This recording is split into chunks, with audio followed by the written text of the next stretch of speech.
Welcome to By the Way with Beth and Stacey. I am Beth Cooper. I'm Stacey Earlywine, and have you done any outside cleaning? Spring is upon us. Spring is upon us, and I yeah. haven't. I have not done anything. I have some. No, you have done. You have done a lot. You have been shopping for your pet. Goose. My goose, my porch goose, Gladys. I'll send Ty an updated picture of her because she's so adorable. She's ready for let's see. She's ready for St. Patrick's Day. I don't know if I showed off her Mardi Gras outfit. You may. I don't know. I did on Facebook. I don't know that I did on our show, but I do have a porch goose. You know, they were popular in the 80s and the 90s. They're coming back, baby, and they're very hard to find because they're highly sought after. I'm serious. And you can buy all these super cute outfits for them, which are all like $30 or $40, and I'm not paying that. My goose has a personal shopper named Beth Cooper, and she shops at the Country Closet. That's right. And she has adorable outfits. Yes, and her accessories come from, if not from the Country Closet, they come from the Dollar Tree. And I can put together a super cute outfit just on a budget. And so if you're interested in porch geese, there's actually a Facebook club called the Porch Goose Club of America. That's crazy. So yes, I have been taking care of my porch goose Gladys, but I haven't done any like yard work or anything because honestly, I've just been super busy with work. Like my job has been busy lately. You know me, when it's the first time I had taken some Christmas stuff down and I had put in some of my wash tins like the you buy the evergreen cut off branches and looks pretty in those. My goodness, though, I'm surprised. That's probably what made me have my cold because I was like pulling those things down and I had them pine needles, everything. But I think those pine needles are good for your soil when you're planting stuff, aren't they? It depends on the plant. Some plants like the acid. So like azaleas love the acid of the pine needle. So if you have extra pine needle, I have 3 azaleas that need some. I have them. If you have a bag of them, I will take them. Yeah, because there are pine needles all over the place. I'll send Jason over in his beat-up work car to pick them up because I don't want them in my nice new car. But I will take a bag. Because they were in where my impatiens were at. Okay. Well, I don't know about impatiens. You'd have to Google the plant. There are some plants that love the acid. Ty, I sent those pictures to you. But azaleas are definitely one of them. I think rhododendrons are maybe one. I don't remember. Oh, with that weather, it warmed up real quick. Yeah, it warmed up I don't believe it's here to stay. It's not. It's notorious to snow around the 22nd to the 26th of March. I know this because my daughters are both born that week, and they've had more snowy birthdays than I have. And I'm born in February. So I do remember one time in April, and it was hotter than Hades, and it stayed hot forever. Yeah, probably about 5 or 6 years ago, and like April hit, and it started off in the 80s. It just hit hot, and it stayed hot. It was the best cool year ever. I do think winter's pretty well over, but I think we'll have one more cold blast. Blackberry winter. Yeah, I don't know what it's called, but Blackberry winter and Indian summer. I think it's blackberry winter. I think it'll come back. It won't stick around long, and if it snows, it'll be gone the next day. Yeah, but, I'm anxious to get out there because this is the time of year once it starts warming up. I'm like, you're itching. I love it. I love my plants. Yeah. Let's talk about this. Let's porch. take a look at this picture here. This is Gladys. This was her Mardi Gras outfit. She's holding on to her beads. And she's got her boa on and what her exactly mask. did she have to do to earn those beads? Well, I told her she's got to keep her shirt on or we're going to have problems. Don't be a naughty goose. No. Apparently she has been. She's got a lot of beads. Yep, she's doing it. So that's Gladys. Let's look at the other one if you have it up. I like the next one. It might take you a minute. There she is. She's got braids. She's got her lucky shirt on. She's got her flag. Now, what you can't tell... she's plastic, right? Yeah. Oh, my What you can't tell in this picture is that her hat is actually sequined. If I took a picture of it from another angle, but I didn't send that one over. Her hat is sequined on top, and when you push a button on it, it lights up. So with green flashing lights. So at night I can turn her on, and she's all flashing green. Isn't she cute? That's my favorite so far. Yeah. So, I'm thinking I'm digging that one. So that's Gladys. She likes to show off her clothes. She's getting ready to change into something spring. Is she? She's fixing to get some spring clothes on. Yeah. The 17th is the 17th. Yeah, I don't even know what the date is. That's I'm so confused. Today is the 11th. So, when will we record? We'll record on the 18th, so it'll be past Ooh, that. But I might still wear a little green next week. Yeah, we might as well do that. Yeah. We're Irish. I've got Irish in me, so the Hemp Hills are Irish. So I don't think I have any Irish in me. Yeah. I mean, if I do, it's what very are tiny, you? tiny German. German, and then a little bit more German. Mm-hmm. A little bit Austrian in there, but a lot is all the same. Well, it makes sense. Prussia, German, Austria, same area. It makes sense. Yeah. The Franklins are German, the Hemp Hills are Irish, and then we got a little Polak in us. We got Polish. I don't. Jim's mother. My boys do. So my boys are German, Irish, Polish. Jim's mother's full-blooded Pole. That's probably why they're so fantastic. You have good kids. They are fun, but Yes. that's so fun. But that I do like that. But we'll have to dress up for. Maybe your mom might make us something green, like something. I'm itching for. Oh, you want to hear a funny story about something green to eat? Yeah, not green eggs and ham. Nope. My mom, when I was little, she probably knows right now. She's watching this. I know what she's gonna say.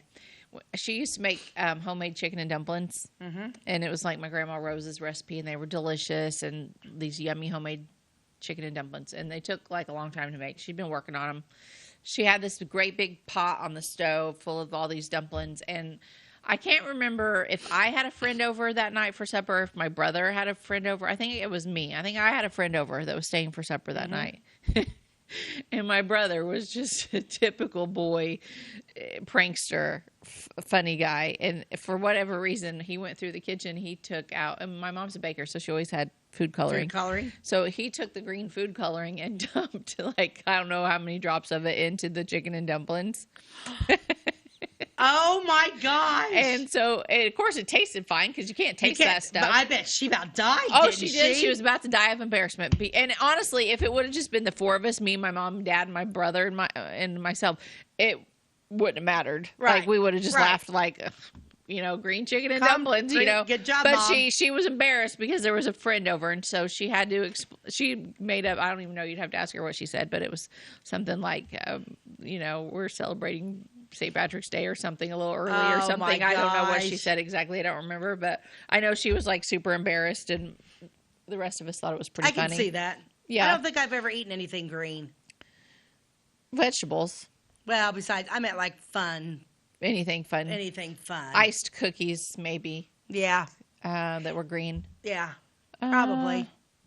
I know. Yeah. One of my favorite. I love guacamole. So. Yeah. I love avocados on anything. Me too. I'm a creamy consistency. I love my cream cheese and all that stuff. Yeah. Yeah, that all. Yeah, you're making me hungry. I know. Anyway, I woke up hungry today. Funny story though. We went and had our practice last night, and I went through the Dairy Queen and got one of them barbecue chicken wraps. I love them things. So it's something because I did eat lunch late because JoJo and I ate lunch late, and then I went through there and got that. And of course, the first bite, I had barbecue sauce all over the front of me. But those are good. So yeah, I woke up.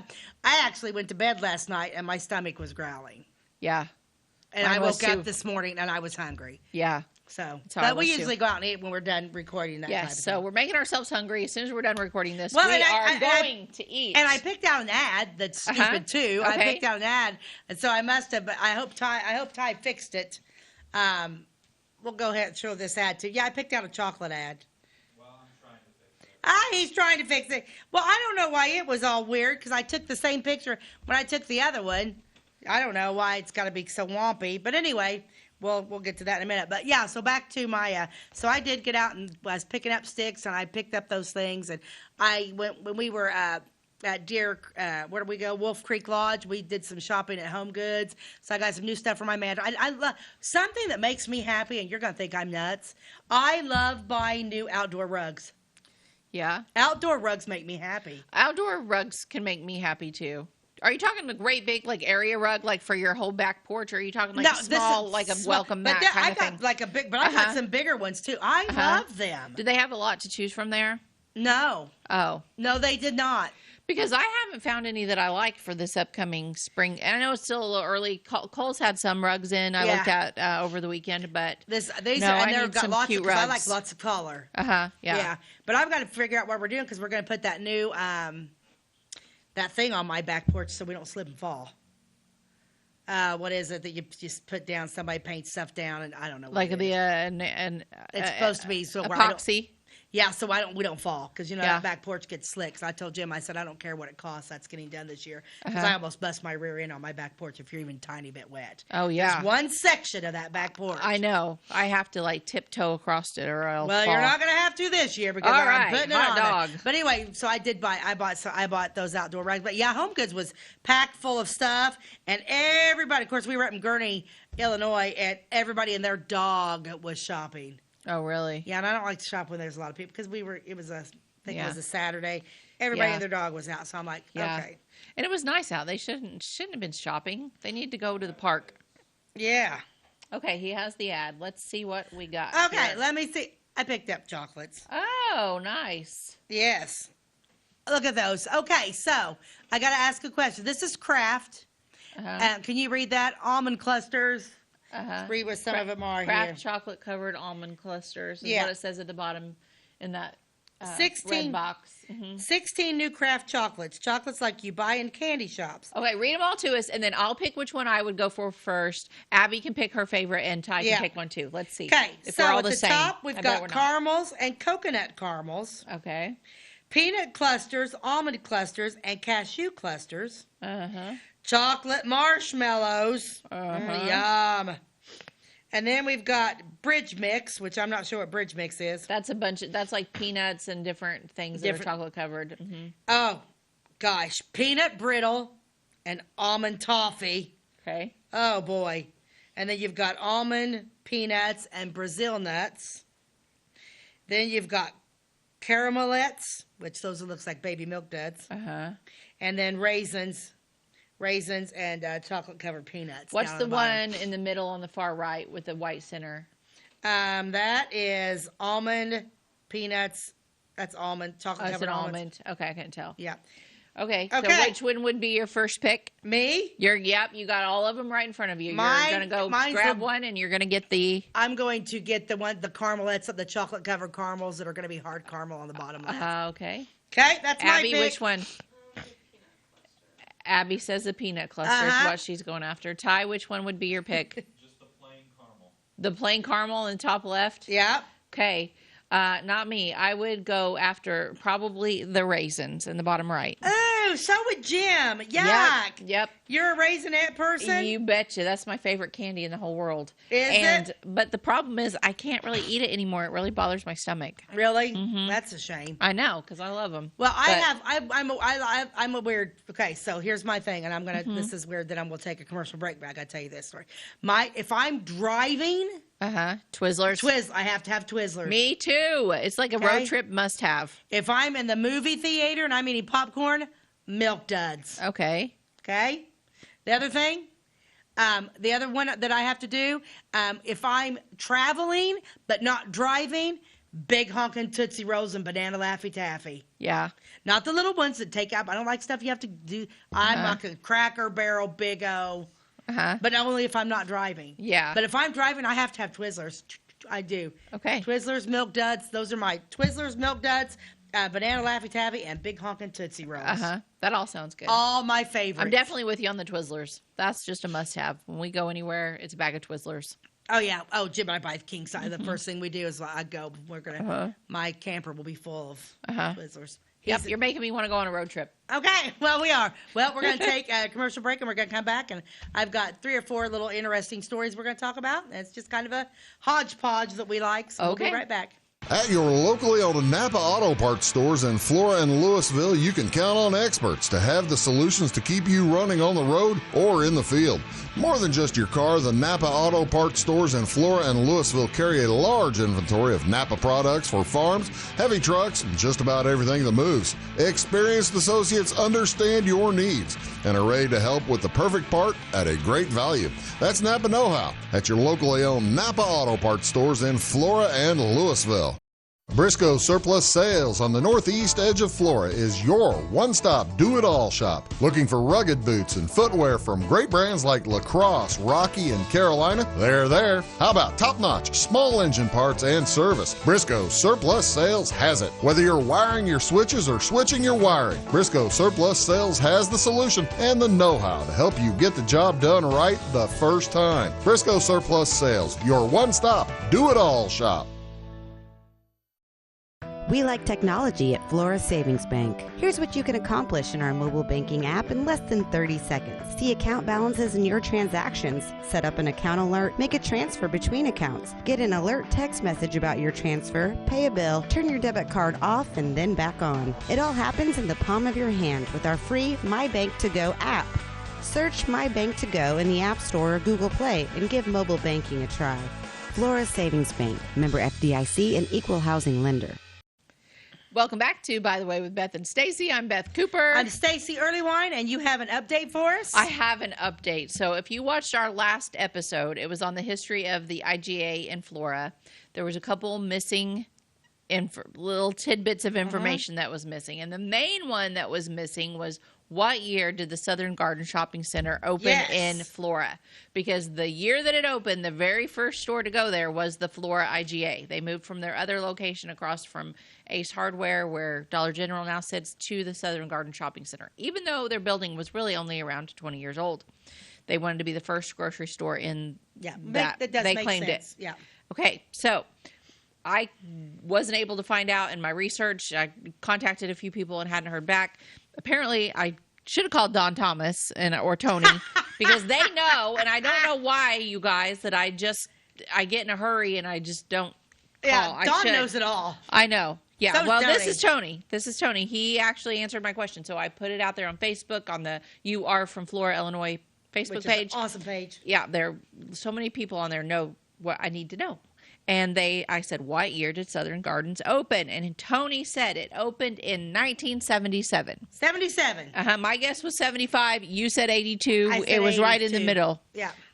So opened in 77. Jeff Starr, who was an actor in the Bad News Bears in Breaking Training, was there, and he signed autographs for the grand opening.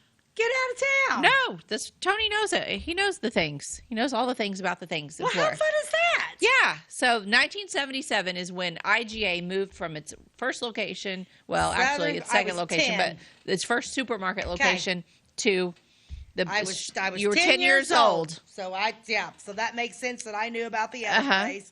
And remember that's 1970. Now we know. Now we know. Thank you, Tony. Thank you. So that is an update. Okay, so we've talked about our grocery stores. Now, Clay County, what's Clay County known for, like, now? I mean, we do have some industry, but what's our main, what's a lot of people do in this town? I mean, in Clay County, what do we got around us all the time? Farms. Farming. Corn. We are soybeans, a farming community, wheat. Right? Mm-hmm. Did you know that there was a secret Farmers Society? Was it called the Grange? Yes, it was. Do you know how I know this? No. Little House on the Prairie. For the love of God. Yes, Paul was one of the first members of the Grange in Walnut Grove. Well, you are going to like this story from Rena. In real life, I don't think Paul was in the Grange in the books. Like, none of that's mentioned. I don't know historically if this is true, but in the TV show, Paul was a founding member of the Grange, and it was an important little union for the farmers, and they got a lot more money. I think he got in a fist fight over it. Like, there was a scene, like, I think it came to blows, and he got beat up or hurt or something. He had to take his shirt off. He always had a shirt off, Michael Landon. Well, yeah, because Michael Landon was super cute. Yeah, well, he actually had it, like, in his contract, like, every so many episodes, like, he got so many scenes without a shirt on. Why? I bet he was a scoundrel. I think he was dearly loved. Everyone loved him, but he definitely, from what I've read, like, he wasn't Paul Ingalls in real life. He I don't think drank like a fish and he smoked like a freight train. Anyway, okay, keep going. Yes, declaring them farmers had a secret society called Grange Halls. Yes, and there's still one. over, if you are on the way to Lebanon, Yeah. that white building, the Grange. Yeah, that's still there. Well, see, I would assume that they just got together to do hoedowns and square dances, but that's not how it happened. They got together and they were a serious group. They were a of reckoning people. force. They were, yes. About money. In the beginning, these were known as secret farmers organizations and were organized and designed to hear and address all the problems and the grievances of the American farmers. Wow. Who knew, right? Yep. It was first organized by O.H. Kelly near Boston, Massachusetts. Okay. You don't think of that being a big farming community. That's what I'm thinking. But back then, I guess every community had Yeah. some farmers. Soon after the Civil War, Okay. it was a usual thing to hire one of their men to stay in Washington, D.C. While Congress was in session to inform their congressmen of their needs, and they, with other farm groups, worked to place a member in the president's office who would fight for their best interests. These people meant business. They're looking for Paul. They needed Paul Ingalls. They need a Paul. Many of these farm groups, called Grangers, met in their own communities once a month or more often if there was pressing issues. Webster's dictionary describes a grange as a farm or association for farmers, and that is indeed what it was. Can I stop you right there to Yes. say that there was a time in my life when I really wanted to open a quilt shop. Yep. This was my goal. This is my dream at the time. It's not anymore. But there was already a nice quilt shop in Florida at the time. And then later, I wasn't in the right time in my life to do that. And then another opened and it didn't work out for me. And now I'm super happy with where I am in the quilting community and I wouldn't want to do that route anyway. But if I would have opened a quilt shop, you know what I was going to name it? The Grange. The Grange. I think that would be a cool shop name. I think you should, yeah, that'd be really cool. When you go in there and shop for fabric, I don't know what it has to do with farming. I just thought it was a cool name. But it is a cool name. The Okay. Grange. The Grange. Yeah. Go ahead. Interesting Or the stuff. quilting Grange. The quilting Grange. Quilt Grange. I don't know. Many of these Granger farm groups would take care of business at hand, and when the session was over, they would present some type of home talent or offer group participation with fiddle playing and barn dancing. So they There could you get go. together. So Paul Ingalls. He was the fiddle player. He was So, the fiddle player. You know, they probably had him as president for multi-purpose reasons, and one was his strong personality and ability to lead others to better prices for their crops, and the other was his fiddling ability. There we go. Hot dog. We got it figured out. Oh, my God. We seriously need to do a whole episode on Little House on the Prairie. Can we, please? What's your favorite, before we go on, favorite Little House on the Prairie episode? Probably the one where Ma cuts her leg and thinks she's gonna have to cut it off by herself, and it's a super sad one too. But like she cuts her leg real bad, it gets infected, and Yeah. everyone's gone. No one has a cell phone, so she thinks she's got to cut her own leg off and amputate it, and she's just getting ready to. And then they come home and save the day, and that she doesn't. One of my favorites, which is a sad one, I have like two. One of my favorites. Carrie goes down the well. No. Okay. One of my is when Mary Ingalls goes blind. Oh yeah, That is the that's saddest. gripping. Yeah, That is gripping. I cry. I love Little House. Oh, and I me cry too. and cry and cry. Then the other one was the other one that I liked too was when they get the dog Bandit. yes, And I like it when they get the Bandit because the other dog gets bit and dies. yeah, Jack. Yeah, And I love Bandit. But they had these like serious dramatic episodes. We're going off on a different We're road going- yeah. here. But I just want to say, like, they had some really funny episodes too. Like there was one that was like the Creeper of Walnut Grove, that episode. Yeah. And like some of the kids, this is more when they're like 12 or 13, were like sneaking around at night, and they had like Halloween masks, and Mrs. Harriet Olsen. She had like face cream all over her face, and That was a good and one. they mistook her for Yeah. like some kind of creeper. I and loved it was Harriet her. Olsen. She Oh was my awesome. gosh, she was the best And I comedic. read She was very She was very talented. good. She's underrated. And the other thing is, I read a thing on Mrs. Olsen. She was like the grandmother of that entire cast. Mm-hmm. Yeah, I read a thing about that lady that played Harriet Olsen yeah. the other day. There's a Facebook page that has a bunch of reels where you can watch like behind the scenes interviews with them, and there's this really interesting Really? one between her and then the guy that played Nell. her husband. Yeah. And it was like kind of, they weren't sitting together. They were in different locations, but they were asked the same questions. And it was like, how did you work together, you know? And they both super highly respected each other, and they loved working with each other. But in the beginning, it was kind of hard to get their comedic timing right. So Harriet, I'm trying to think, Catherine McGregor is her real name. She said to him, why don't we meet early and kind of go through our lines and kind of, you know, try some things back and forth, and I, you know, I'll kind of tell you what I'm getting ready to do, and you can tell me. And he said, I don't think so. You're not going to boss me around.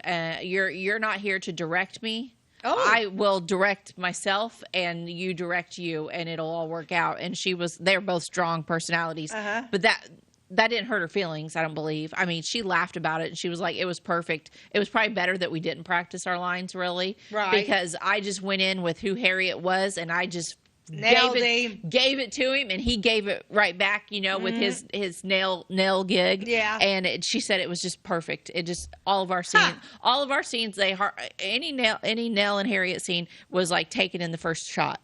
Like they didn't struggle. They didn't have to struggle at all. Anyway, keep going. Yeah, they just worked We're off talking each about other. Granges. Granges. Stop talking about Little House on the Prairie, Beth. We do love it. So In October 1924, John Siburns, Sully Winchester, and Emma Brisden invited prospective members to meet at Stanford Town Hall, east of Flora.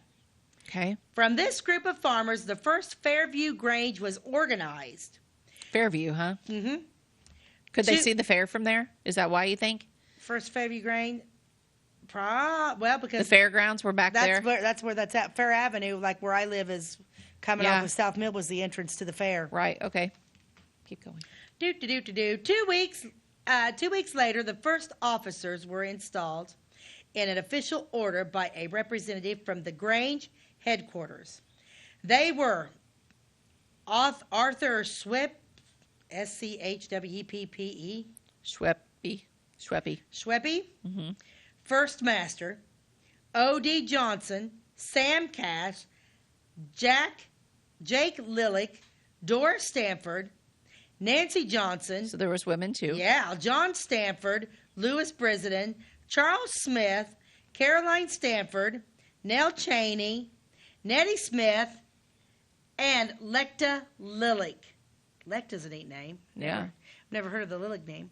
Many others became members over the years. The organization was very active, so they had plenty of those. We're going to take a commercial break, and we're going to come back and finish this story. I never heard of these people till I found this article. We'll be right back. Be right back. If you're looking for a loan for your brand new home, call Clay County State Bank. If you want to transfer money so your future will look sunny, call Clay County State Bank. We got checking and savings and bill pay too. An online banking, just ask our crew. For all your banking needs, we think you will agree. Clay County State Bank is the place you need to be. Clay County State Bank. Tomorrow. Some fear the uncertainty it brings. Some trust the promise it holds. At Grinnell Mutual, we are always looking forward to tomorrow, growing and innovating. So even if the plans you have for the future aren't the same as the plans that the future holds for you, you can be ready. Because we'll be ready, like we have been for over 100 years. Trust in that. Trust in tomorrow. Talk to your mutual agent today. Your local agent is on the square. Louisville, Clay County, Farmers Mutual Insurance. At Clay City Banking Company, we're all on the same team, regardless of zip code. At home, work, school, or across the country, you can be part of our team with our cutting-edge mobile banking products. From your hand, you can check balances, transfer money, make deposits, and pay bills. Looking for a loan? We've got you covered with our mortgage, agriculture, commercial, and consumer loans. Join our team today. Clay City, Flora, Louisville, and Fairfield Banking Companies. We're the hometown banks, member FDIC, and equal housing lender. Welcome back to, by the way, with Beth and Stacey. I'm Beth Cooper. I'm Stacey Earlywine. We're both a little slap happy today. We are. I did not get hardly any sleep last night, so just warning you. Yeah, I didn't get much sleep last night either, between my allergies and my brain not shut down. So yeah, we're both a little bit, and we're getting hangry. Yeah, it's fun here. We're having a correct. good time, though. Okay, so nobody's really certain how many Grange halls there were, but there was one on South on Route 45. It was said to have been built a few years after Stanford Town Hall was organized. It is no longer standing, and there are still a few around, though no longer used in the same manner. One is located on the corner of Route 161 and Bannister Road, southwest of Flora. Also, there is one on the way to St. Louis. Yep, that's the one. I know where the one on Bannister Road corner is, too, though. I can't think where Bannister Road's at. If you go to Mount Vernon through 161. All the time. Uh-huh. Well, there's a crossroads there, and it has one of those signs in it, the yard, that has like a weird symbol like for old churches. It's a big white building. It sits on a corner. Okay. That's it. That's Bannister Road. Bannister Road goes all the way from there. You can also get on 50 over by Salem. Go straight through. It's like a shortcut road. I don't know if it's short, but it's a cut road for sure. Yeah. Cut through. And then there's one on the way to St. Louis there. Near Lebanon. Yep, on Route 50, around Lebanon. Mm-hmm. And they use it as a venue. I think they have like fundraisers and stuff in there. There was still another secret organization which addressed the problems of farmers. This was much older, being organized around 1888, called the Illinois State Detective Association.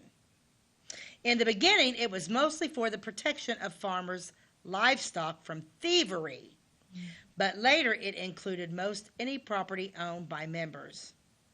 Local groups throughout Illinois organized into legal detective association affiliated with state organizations. Now, would you watch Yellowstone? No. I tried. I watched the first couple episodes, and You weren't hooked? No. Because they have like that cattle association. They're like, they're plumb like cops and stuff. Right. I mean, I probably could. It was just never a good timing to watch it. I mean, we have kids in the house. I didn't think it was always appropriate. You can't really watch it. And anyway, it just didn't work out. Rewards were offered to anyone furnishing evidence convicting a thief stealing from a member, and several rewards were paid. Most farmers' wives in those days raised a flock of chickens, and there were some so-called men who almost made their living by stealing chicken and livestock and reselling it. That's rude. These members of the detective organization were instrumental in bringing many of these thieves to conviction, and some were even sentenced to serve time in the penitentiary for their crimes. Whoa.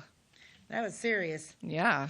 This severe sentence may seem extreme to us today, but a farmer's livestock and even the chickens were important to their livelihoods back then, which does make sense. Not that the livestock isn't important today, but there are many fewer farmers today who raise chickens. Most people that are raising chickens anymore are people like you, unless they're the big chicken farmers.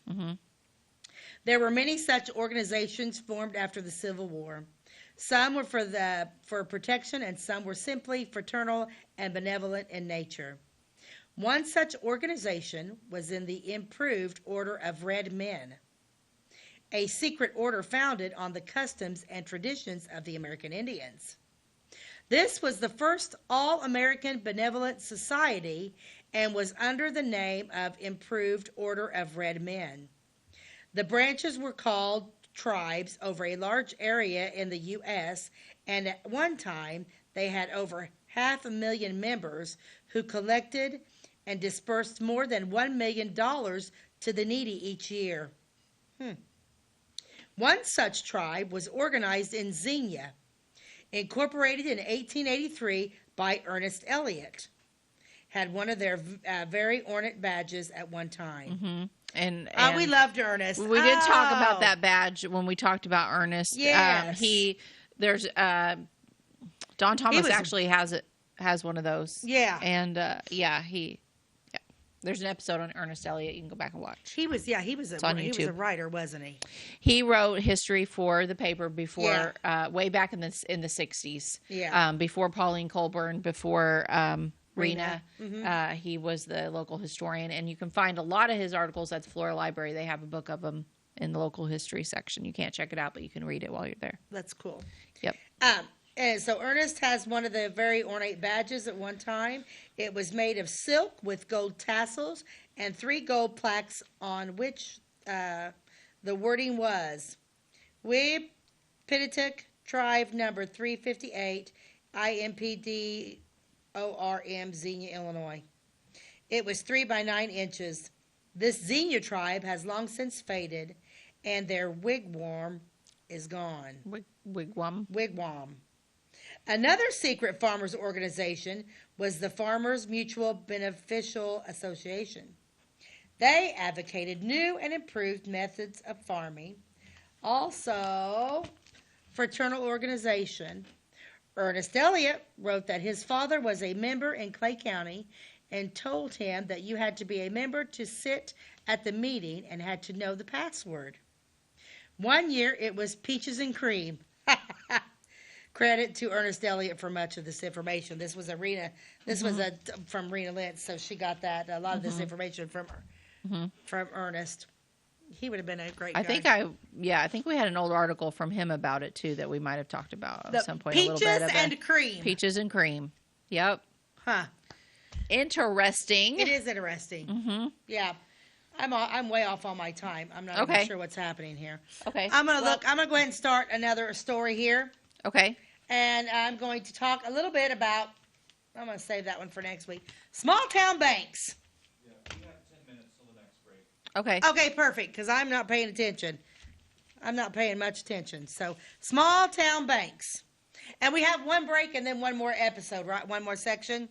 Yes. Looking at it there. Okay. Okay, so this is another Piecing Together the Past by Rena. And I always like to put done because we've done over 200 episodes now. I know. Now we don't know what we've done. So we were going to celebrate and have like a 200th episode celebration, but we missed it because we were kind of off on our count a little bit because there was a couple of things on YouTube that hadn't been added, and I think it kind of messed us up. So it didn't air when I thought it was going to air. So we haven't planned a celebration. But what do you think? We should do a celebration soon. We'll celebrate like our 210th, or let's make it really random, like our 214th episode. Let's do something weird. Yeah, I like it because I don't know. We need a party. That 200th episode was That's a big last deal. week? Yeah, that was like last week or the week before. So yeah, we're already like we're already knocking on, Yeah. I don't know. We'll pick a number. Party coming soon. Yeah. Yeah. TBD, to be determined. That's right. Mm-hmm. So let's talk a little bit about small town banks. Okay. Which, now that everything's so big, it's funny how, like, you don't think about all these little banks being around, but they were just banks like there were grocery stores. Mm-hmm. So it's kind of an interesting article. This article is about 2 small town country banks, which have gone by the wayside for entirely different reasons. The demise of one bank actually aided the success of the other in a sense. I bet. The Bible Grove Bank and the old Ingraham Bank may have had their beginning approximately at the same time around the early 1900s. But that is where the similarity ends. First, let's take a look at the old Ingraham State Bank. History tells us that the first Ingraham Bank was believed to have been formed before the year 1900. It was chartered as a state bank in 1921. And the bank, so like you think when people had these little banks back then, it was literally just their money and they had then absolutely. The state That's got why involved, if it got robbed, you were you were in trouble. You were in trouble because that was your money and it was gone. There was no one to back it up and say, well, we have a system and don't worry, your money is safe. Like, right. No FDIC. FDIC. No. It was like, oh, okay, well, my life savings is gone because someone robbed the bank. Yeah, so in the 1900s is when the bank was formed, and then it didn't become a chartered state bank until 1921. And the bank was constructed and occupied sometime between 1911 and 1921. The Ingraham State Bank grew and prospered, giving the residents of that town a feeling that their savings and investments were safe and secure. Mm-hmm. Good. Although the old Ingraham Bank building was abandoned for new facilities in 1979, the old structure is still standing. Hearing that it was to be possibly torn down in the near future. Let's hope that didn't happen. I sent two pictures. The Ingraham State Bank, The old one's still there. It says Old Ingraham Bank, how it looks. I think that's, And then in its heyday. yeah. Yeah, look, that's the Old Ingraham Bank back in its heyday. Okay. Which actually, yeah. It was a cute little bank. And that building's still there. And then now it looks like it is now. I hope they don't tear it down. Then show the next picture, the Old Ingraham Bank, how it looks today. See, it's a little bit, it's worn down a little bit. You think? Yeah, but why can't we save them all? I don't know. Yeah. Okay.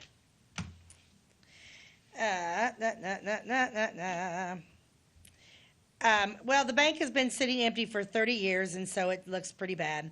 All the windows have been removed recently, and a soft breeze flows through the building with many birds who had made their home unhindered by windows and doors. And this was probably written 20 or 30 years ago. This was in 2009. 2009. Okay, there you go.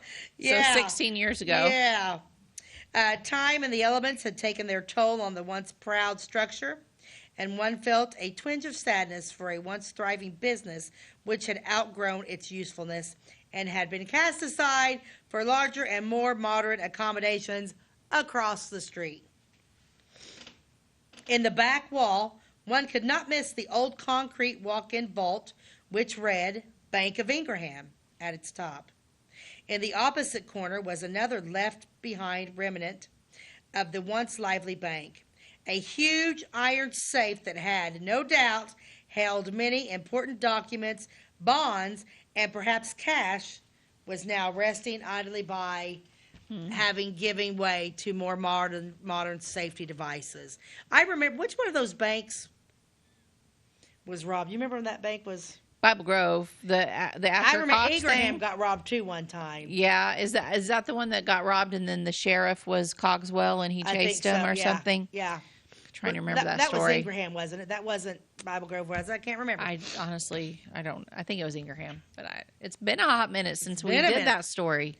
Mr. Jerry Stanley was the last president of the old bank, having served at the bank from 1963 until 2008, when he finally retired. According to him, the safe is said to weigh around 13,000 pounds. Wow. It was actually in the Bible Grove Bank at one time. But when that bank closed, the safe was given to the Ingraham State Bank, where it still remains. How'd they move it, I wonder? How would you move that? I mean, I don't think that they were. What year was it, you think? Like early, Until late 2008, 1800s? when he retired, 2008. But I mean, I wonder what year they moved it, like in between Bible Grove and Ingraham. I don't know. But like, did they have backhoes and stuff? Like, if it was, I would think so. real early, I don't think they would have. So I wonder when did I don't know when the Bible Grove Bank closed. Do you? I don't have any idea. We're going to talk about that in a minute. Okay. We're going to it's on here too. So Okay. they're kind of going hand in hand here. Okay. Yeah, gosh. Yeah, I wonder what will happen to that after the present owner. I wonder what it's going to happen to that big old safe. What are you going to do with it? I don't know. There's probably a company that comes around and. I don't know. Although this old bank is no longer in use, the town is enjoying the new facilities, and the new facilities opened in 1979. Now, we're going to talk a little bit about the Bible Grove Bank. Okay. Has not been so fortunate. When their bank failed, it was for an entirely different reason. We talked about this. A local Bible Grove citizen, Asher Cox, right? Remember him? Wasn't he good looking? We covered him. There's an early episode about banks getting two bad men that, like, one was in Xenia. We're not going to talk about him today, but that Asher was from, no, this he was guy Xenia. Asher Cox was Xenia. Asher Cox was Xenia.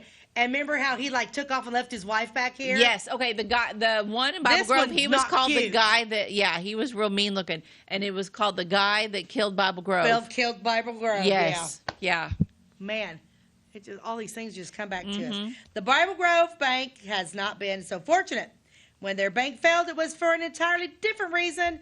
A local Bible Grove citizen rocked the small, peaceful community with his actions in 1926. Yep, it was like that whole 1920s vibe with the slick back hair and the Oh, gangster. yeah. He looked like a little He was kid. bad news bears. He was not good.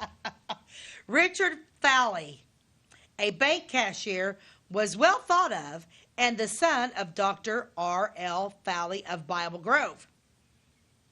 He lived east of town, and one evening he came home to supper, after which he told his wife he needed to return to the bank for some after-hours work. It was this additional work which caused the problem. He was never heard from again. Nope.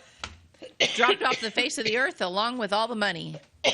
And they watched her for like years. Yeah. Because they suspected that he was sending her money. Yeah. And she that's lived with right. her sister or something, and they were always watching them. And I think they lived to be like older ladies, right, in the I community think or so. something. I don't Yeah. remember. Maybe I'm getting confused with the Xenia story, but No. yeah, it was. Yeah, well, because Asher Cox left his wife too. There was a lot of similarities between the two stories. Yeah, it makes you wonder if they We did them both on the same episode. So go back. All of our episodes are on YouTube. You just type in Beth and Stacey into YouTube, and our Yeah. channel will pop up. See a little round picture of us. Click on it. That's our whole channel, and all of our episodes are there. They're either under videos or they're under live. That one would be under videos because it's an old one. Can you imagine? Mm-hmm. Yeah. Hey, there's a problem at the bank. I got to be there, and you never hear from him again. Yeah, he came home to eat supper. Let her cook for him one Yeah. more time. Yeah. And then, and then he left. Oh man, I'm not done with this story yet, but I got to take a breather on this one. I forgot that's what he did. He looked like a little. I don't have a picture of him, Uh-huh. but yeah. I can probably find a picture and we can show him again. I Yeah. don't know how much time we have. Well, If I have we're time. going to take a commercial break. Okay. We're going to take a commercial break, and then Beth is going to hunt down this little guy Mm-hmm. and show you a picture of him because it looks like a little Scoundrel. little scoundrel. He's a felon. So we're Before gonna- felon was a word, probably. Yeah, we're going to take a commercial break, and we're going to come back and finish this story. We'll be right back. Do you bowl like this? That's great. Do you bowl like this? That's great too. That's because whether you're a pro or you just want to have a lot of fun, at Peggle's Silver Dollar Lanes, we have a lane for you. We have galaxy bowling, gaming for kids and adults, Joe's Pizza, a full bar, darts, pool, and fresh and clean bowling shoes. Boy, does that smell nice. So come on down to Peggle Silver Dollar Lanes in Effingham, where we have a lane for you. My name is Robin Stanford. I own Stanford Marketing. It's a promotional products business along with an embroidery business. And we do custom hats, t-shirts, anything, you name it, we can make it. People like that we do stuff in-house and we can actually make things here and that we're not contracting the work out to other places. We never say no. We always try to find a way to do it. If anybody can do it, we can do it. We are hardworking women, that is for sure. Come to Stanford Marketing in Florida for all your custom and promotional needs. Jimmy ordered lumber, doors, paint, windows, electrical, plumbing, and much more. Oh yeah, Jimmy ordered guns too. John Lucas, What? you better be dreaming about all the stuff we sell here at Zink Building Center. Oh, I would. Zink Building Center in Louisville on Route 45. It's a cool place. Welcome back to By the Way with Beth and Stacey. I'm Beth Cooper. I'm Stacey Earlywine, and I'm a big fan of the Hometown Journal. And there's a little quote down there at the bottom that says, "It's always darkest before the dawn. So if you're going to steal your neighbor's newspapers, that's the time to do it." Back when newspapers were outside. That's right. That's right. So bloodhounds were brought in, which followed his trail along the creek until led down near the cemetery where the trail disappeared. They assumed someone picked him up. An audit of the bank disclosed a shortage of around $10,000. What was his last name again? Falley, F-A-L-L-E-Y. Richard Trying to find his Falley. picture. Also missing were several $100s in bonds belonging to patrons of the bank, which had been placed there for safekeeping. Mr. Falley's wife and a small son moved in with her parents, where her mail and phone calls were monitored, availing nothing. Yeah. What a jerk. I think he left her up a creek without a paddle. That's what I think. I'd say so. Yep. I am not liking him at all.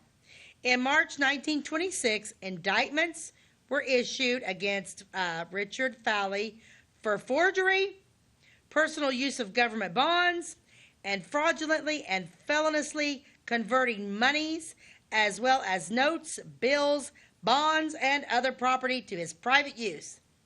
Some bonds belonged to the patrons were later discovered in St. Louis where they had been cashed in. Mm-hmm. The Bible Grove Bank closed as a direct result of the embezzlement, never to open again. Let's show a picture of the Bible Grove Bank. There's the old Bible Grove Bank. And I love the fact, just above the board, it says bank. It died in 1927. Is that building still there in Bible Grove? I don't know. I don't think I go through Bible Grove very much. I did when I was a teenager, but I don't know. Do you know? No, Abby doesn't know. I don't think it's there. Interesting. Yep, that's what the old bank looked like before that scoundrel stole the money.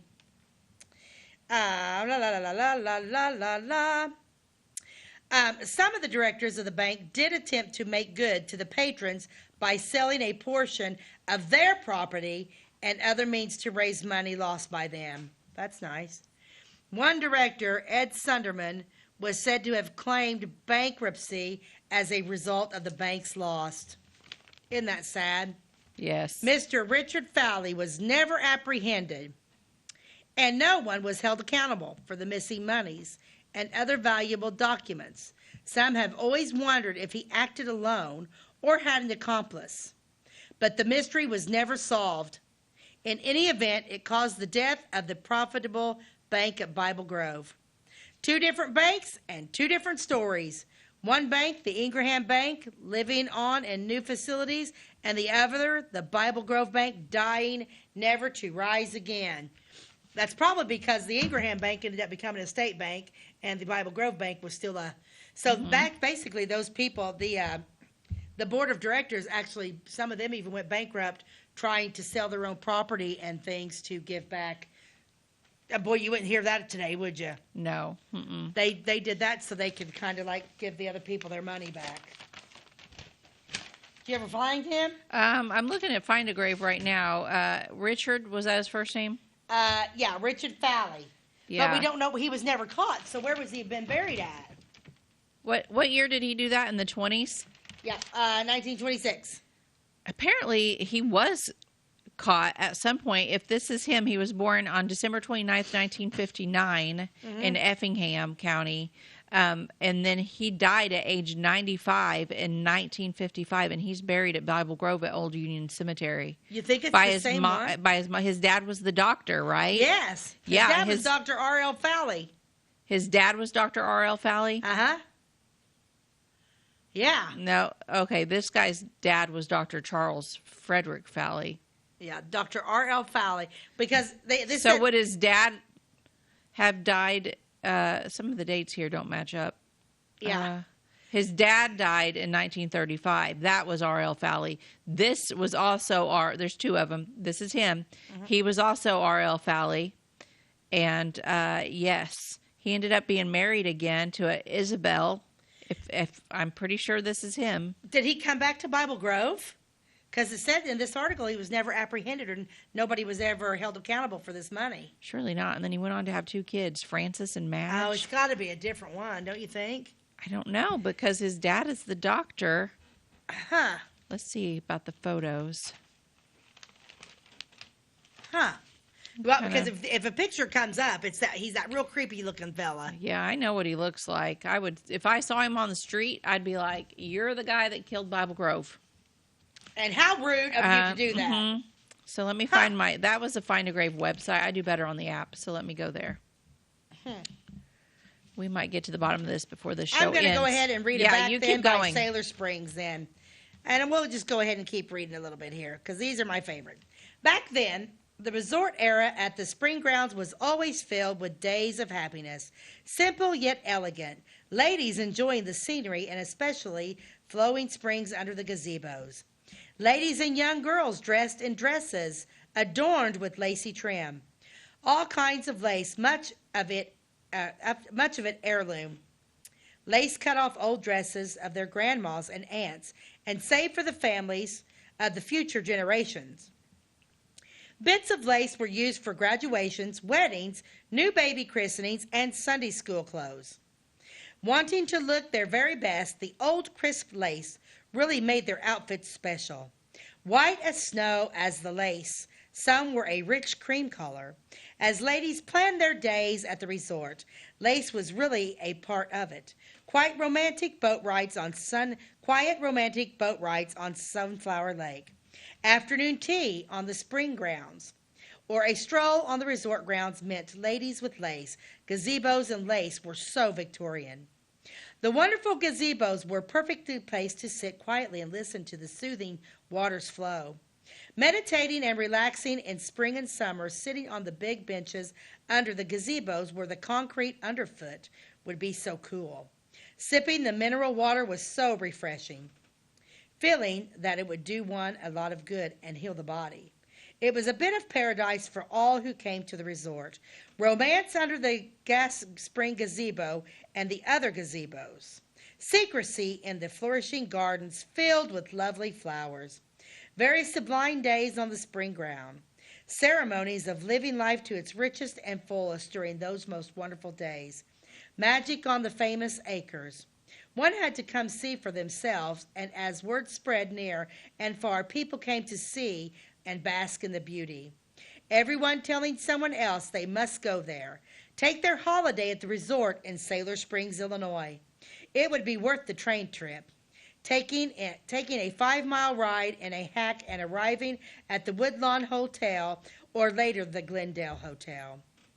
Everything would be provided for their comfort during their stay. The best food, mineral health baths, and the finest accommodation one could imagine. Entertainment for their children's leisure time was provided too. Yes, the wonderful resort was quite the elegant vacation spot in all the United States. You could close your eyes and just picture those people. Yeah, walking that spring ground. Amazing. Okay, so what I found out about the Fally, the Mr. Fally. What did you find out about him? I'll have to bring his picture in for another. Yeah. But okay, so the R.L. Fally that is buried in Bible Grove, that's his dad, Dr. R.L. Okay. Okay. So he's not buried there, nor is he listed as a child of this couple. This would be his mom and dad, but he's completely left off the record. So apparently he had a brother named Frank and a sister named Madge. Madge just died in 1991, which doesn't really seem that long ago. But his mother's name was Isabel. She died in 1954. And his father, there is a mistake on this. This is not always foolproof, but this has a picture of his stone. I trust the stone better than the historian that wrote this, but he died in 1935. That his dad did. Okay.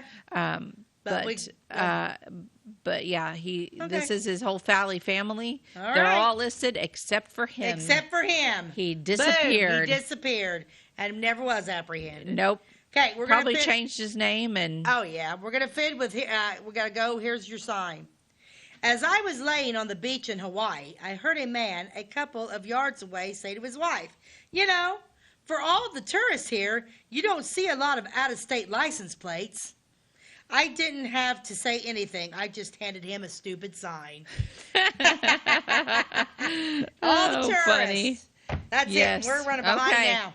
All right. Well, I can't find his picture. But anyway, go back to an old episode on banks. It's an early episode on YouTube. And anyway, that's where you can find all of our episodes. And as always, we air on Wabash Television Monday through Friday at 11 a.m. and again at 3. And that is it for today. So thank you so much for joining us. God bless you and have a great day.